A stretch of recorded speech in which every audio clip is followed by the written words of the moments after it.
On va parler de psychose. En toile de fond, après psychose, c'est schizophrénie. Et la schizophrénie étant une des formes de psychose, et à vrai dire la forme chronique de la maladie.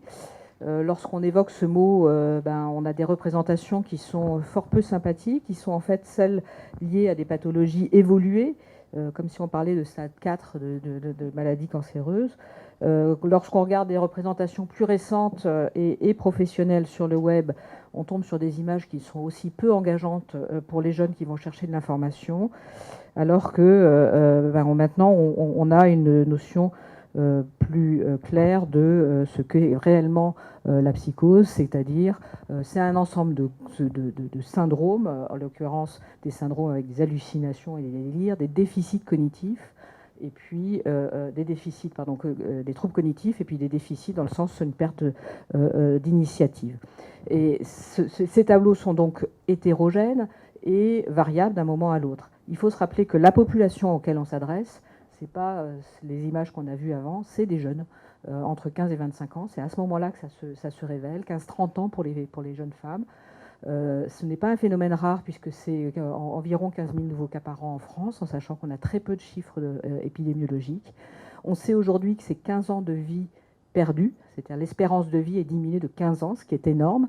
C'est lié évidemment à des prises de risques et à des gestes suicidaires, mais aussi à des soins insuffisants et globalement une diminution de la santé, tout simplement, y compris sur des éléments très simples comme le risque diabétique ou des problèmes cardiovasculaires. C'est un coût considérable qui est lié à la fois à la maladie, mais surtout à ses conséquences sociales. Et donc, d'où l'importance de pouvoir assurer une reprise du fonctionnement. On va parler beaucoup de fonctionnement, c'est le fonctionnement, la capacité d'autonomie et de reprise du cours d'une vie suffisamment autonome et pour pouvoir subvenir à ses besoins. Et le gros problème, c'est qu'en moyenne, et encore n'attend pas le chiffre non plus exact, on considère qu'il y a 1 à 2 ans de retard diagnostique, c'est-à-dire quelqu'un a tous les symptômes, tous les signes présents, mais il n'atteint pas un lieu de soins pour avoir un traitement efficace avant 1 an à 2 ans, sachant que les cliniciens ici présents savent que parfois on voit des personnes qui ont un épisode psychotique ou enfin, un état psychotique qui perdure depuis une dizaine d'années, ce n'est pas rare. Alors ce qu'on sait aujourd'hui, c'est que la vision, elle est beaucoup plus prospective et longitudinale. On sait que la schizophrénie, donc, est une forme de psychose chronique, qui est donc cette phase d'état, on va dire, mais qui survient avec des altérations fonctionnelles qui surviennent bien avant, et durant l'adolescence, et qui sont la résultante de interactions assez complexes entre des troubles de développement très précoces, liés éventuellement à des éléments de l'environnement, mais aussi des modifications génétiques et épigénétiques, tout ça créant un terrain de vulnérabilité qui va ou non évoluer vers un trouble constitué.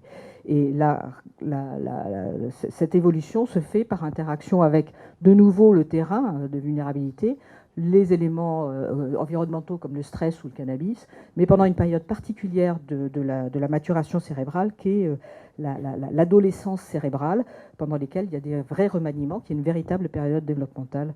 C'est ce qu'on sait aujourd'hui. Et donc finalement, l'intervention précoce va essayer de concentrer son action pendant cette phase de premier épisode et juste avant, quand on réussit à avoir accès à des patients qui ont des symptômes prodromiques, pour pouvoir, parce que c'est une période d'opportunité pour un traitement qui va avoir une efficacité à long terme et qui va pouvoir limiter le handicap. C'est de la prévention du handicap, c'est de la prévention de la chronicité.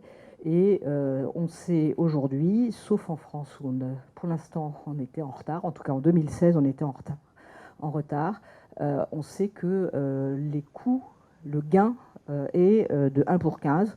C'est pas mal dans le contexte économique et on devrait s'y atteler. Et donc, l'espoir ultime, c'est d'enrayer l'évolution de la maladie pour même empêcher l'entrée dans la maladie. Mais en tout cas, on peut limiter, on peut limiter les dégâts, j'allais dire. en ayant en tête ce que j'ai dit tout à l'heure, c'est-à-dire l'hétérogénéité, le fait qu'il y a un continuum entre des troubles de développement, certaines maladies rares et donc la présence aussi de certaines mutations CNV qui sont plutôt rares mais qui sont maintenant identifiées comme des causes pouvant jouer un rôle majeur. Et puis l'autre problème, enfin l'autre problème, ou en tout cas l'autre donnée à prendre en considération, c'est que les jeunes sont effectivement, viennent relativement peu aux soins. Donc il va falloir adapter le programme de soins au stade de la maladie, au terrain développemental, à une maladie génétique, etc., mais aussi adapté à l'âge. Et donc il va falloir repenser notre modalité de soins, notamment avec tous ces objets mobiles qui permettent d'accéder à nos adolescents. Qui n'a jamais envoyé un SMS à son adolescent alors qu'il est dans la chambre. Voilà. Alors, TICARE, c'est donc un projet recherche hospitalo universitaire sur 5 ans, avec une hypothèse sous-jacente qui est qu'on va proposer de favoriser la neuroprotection et la neuroplasticité pour limiter la progression de la maladie, et tout particulièrement en cas de troubles de neurodéveloppement, lorsque les symptômes émergent sur des troubles plus antérieurs.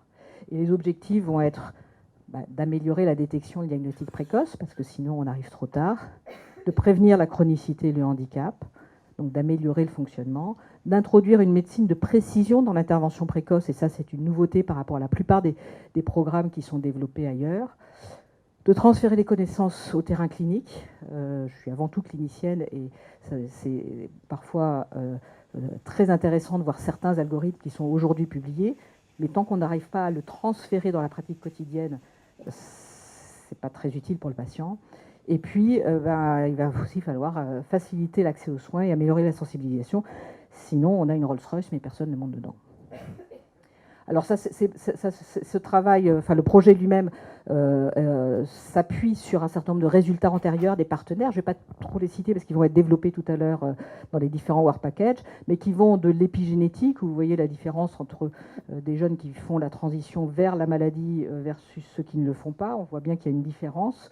Reste à identifier précisément les mécanismes qui sont en jeu. Si on les identifiait, on pourrait enrayer l'évolution.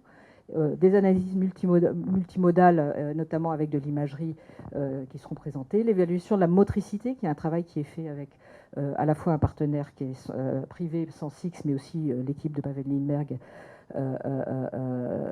ici à l'IPNP. L'analyse du discours, qui est un travail qui a débuté par l'unité de Brest.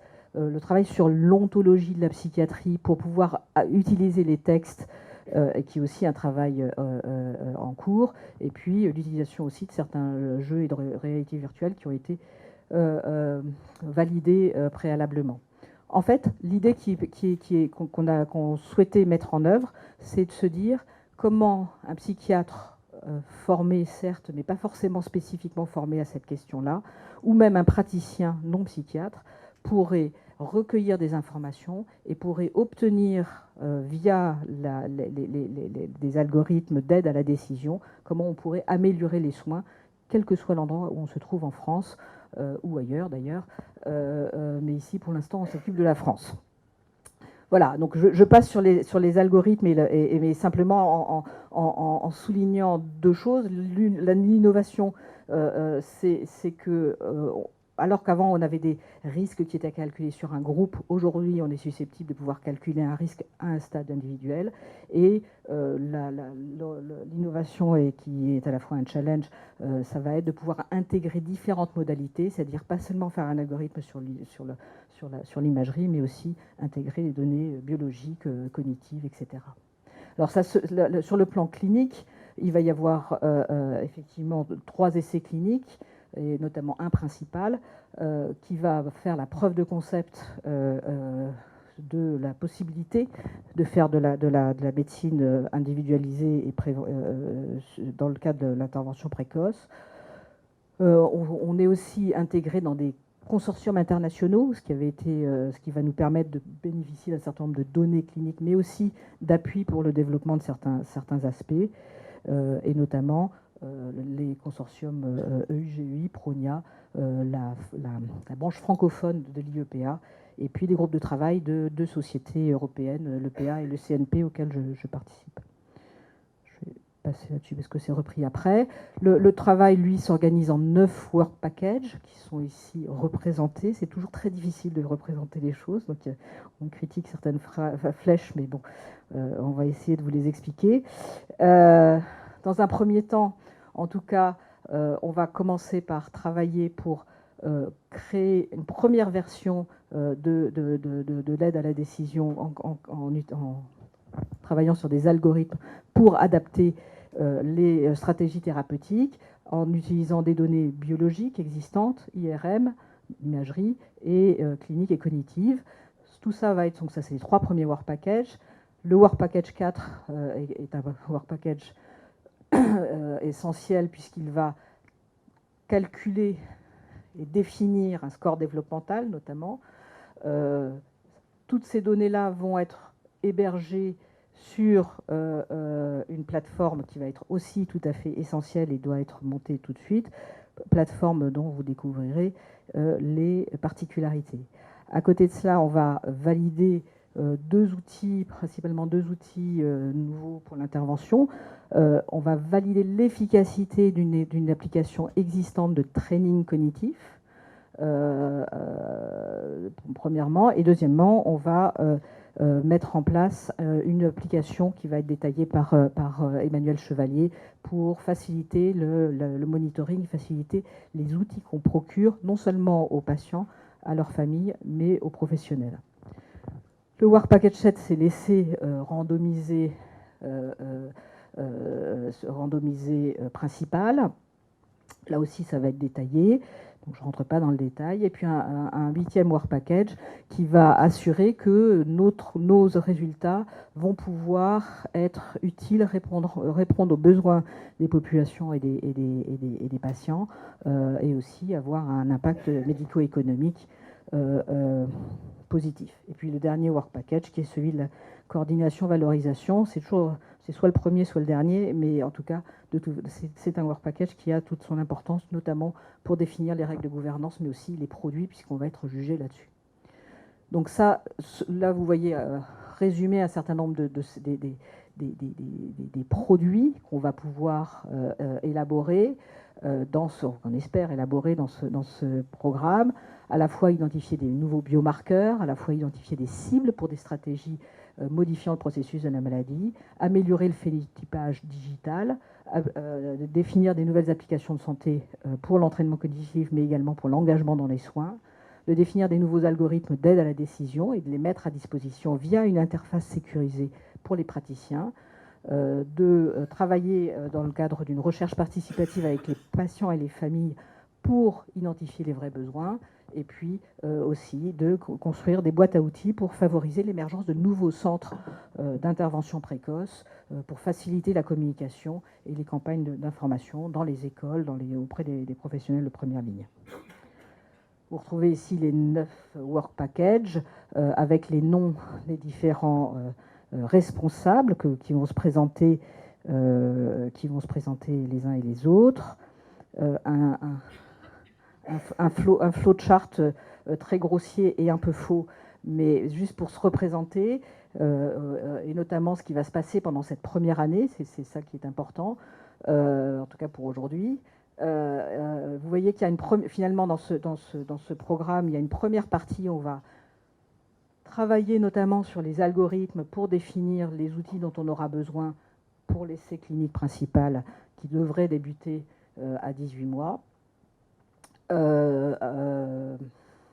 Donc, d'où la nécessité de débuter un certain nombre de travaux très vite, et puis travailler en parallèle sur la sensibilisation et l'information sur les besoins des personnes.